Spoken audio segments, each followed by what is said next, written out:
I think one of my biggest pet peeves right now, and this is addressed to all the Twitch streamers out there, is there's an incredible opportunity for them to be successful on both platforms. If you're a successful Twitch streamer, you've already proven that people care about your content. They're willing to show up. They like to watch you.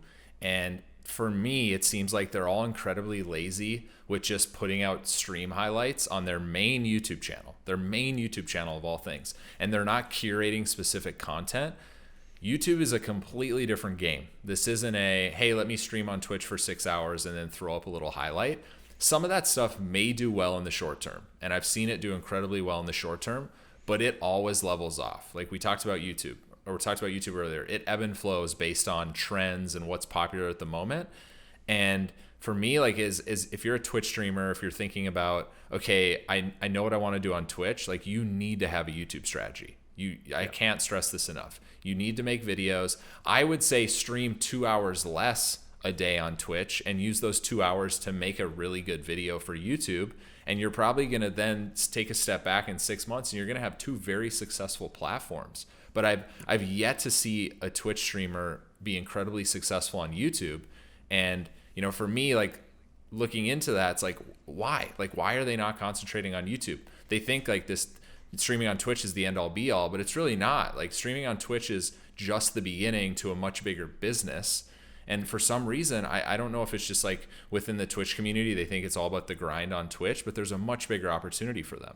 Yeah, it's funny. Like, if people ask me if I wanted to be a streamer or if I wanted to be a YouTuber, like I would say YouTuber 100 times out of 100 because like streaming is I mean, they're doing that 8 hours, 10 hours a day, like with just grinding. And like if you are a streamer, like your end goal should be to hopefully work less. I mean, obviously you should enjoy what you're doing and it shouldn't feel too much like work, but you should be diversifying and double dipping at the very least. Like if you're and there are some streamers that do the highlights and cut it down of like here's what you missed and maybe they'll like I think where it gets interesting, and I've seen a couple streamers experiment with it where it's like they'll start doing challenges on their stream that like basically just end up becoming videos on their YouTube channel, like like winning a Warzone match, like knifing only, and like it actually just looks like 8 hours of them trying to do it. And what I think really started that was when you saw the videos of like high kill games in Fortnite going really viral. And I was like, okay, I got like 50 kills and now I have the world record.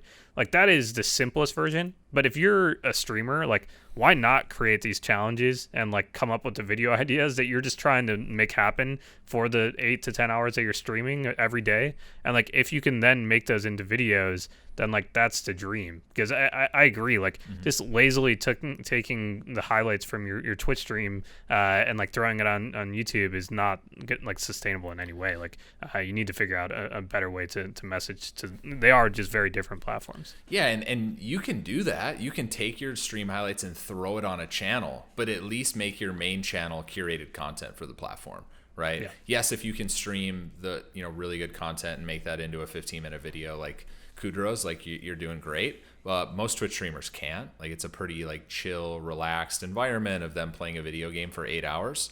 I just think when I look at missed opportunities, that's the first place I look. Is like there's all these amazing Twitch streamers that just really don't get video on demand. They really don't get it. But if they had a little bit of knowledge with what's performing well on YouTube in the gaming space, some of these guys could be killing it.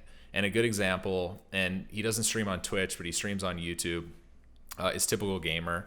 And he used to stream, 6 to 10 hours a day.